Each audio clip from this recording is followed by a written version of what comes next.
Hello दोस्तों, स्वागत है आपका हमारे YouTube चैनल पर। तो दोस्तों, आज हम जानेंगे आखिर कौन था सबसे बड़ा दानी। जब महाराज युधिष्ठिर इंद्रप्रस्थ पर राज्य करते थे तब वे काफी दान आदि दिया करते थे।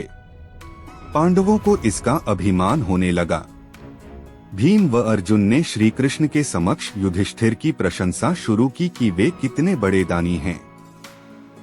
लेकिन कृष्ण ने उन्हें बीच में ही टोककर कहा, हमने कर्ण जैसा दानवीर कहीं नहीं देखा। पांडवों को यह बात पसंद नहीं आई। तब कृष्ण ने कहा कि समय आने पर सिद्ध कर दूंगा। कुछ ही दिनों बाद एक याचक युधिष्ठिर के पास आया और बोला, महाराज, मैं आपके राज्य में रहने वाला एक ब्राह्मण हूँ और मेरा व्रत है कि बिना हवन किए कुछ भी नहीं खाता पीता। कई दिनों से मेरे पास यज्ञ के लिए चंदन की लकड़ी नहीं है। यदि आपके पास हो तो मुझ पर कृपा करें, अन्यथा हवन तो पूरा नहीं ही होगा, मैं भी भूखा प्यासा मर जाऊंगा। युधिष्ठिर ने तुरंत कोषागार के कर्मचारी को बुलवाया और कोष से चंदन की लकड़ी देने का आदेश दिया। संयोग से कोषागार में सूखी लकड़ी नहीं थी। तब महाराज ने भीम व अर्जुन को चंदन की लकड़ी का प्रबंध करने का आदेश दिया। लेकिन काफी दौड़ धूप के बाद भी सूखी लकड़ी की व्यवस्था नहीं हो पाई।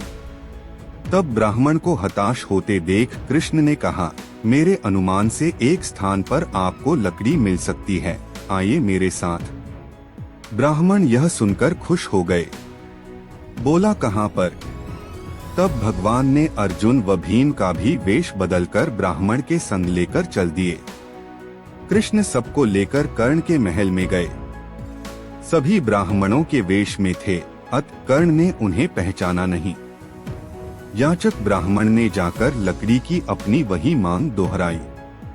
कर्ण ने भी अपने भंडार के मुखिया को बुलवाकर सूखी लकड़ी देने के लिए कहा, वहाँ भी सूखी लकड़ी नहीं थी। ऐसे में ब्राह्मण निराश हो गया। अर्जुन और भीम प्रश्नसूचक निगाहों से भगवान कृष्ण को ताकने लगे। लेकिन श्री कृष्ण अपनी चिरपरिचित मुस्कान लिए चुपचाप बैठे रहे। तभी कर्ण ने कहा, हे ब्राह्मण दे, आप निराश न हो, एक उपाय है मेरे पास। उसने अपने महल के खिड़की दरवाजों में लगी चंदन की लकड़ी काट काट कर ढेर लगा दी। फिर ब्राह्मण से कहा, आपको जितनी लकड़ी चाहिए कृपया ले जाइए। कर्ण ने लकड़ी ब्राह्मण के घर पहुंचाने का प्रबंध भी कर दिया।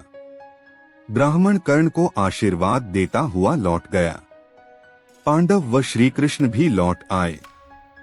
वापस आकर भगवान ने कहा, साधारण अवस्था में दान देना कोई विशेषता नहीं है। असाधारण परिस्थिति में किसी के लिए अपने सर्वस्व को त्याग देने का ही नाम दान है। अन्यथा हे युधिष्ठिर, चंदन की लकड़ी के खिड़की द्वार तो आपके महल में भी थे। तो दोस्तों, ऐसी ही जानकारी के लिए हमारे YouTube चैनल को सब्सक्राइब करें।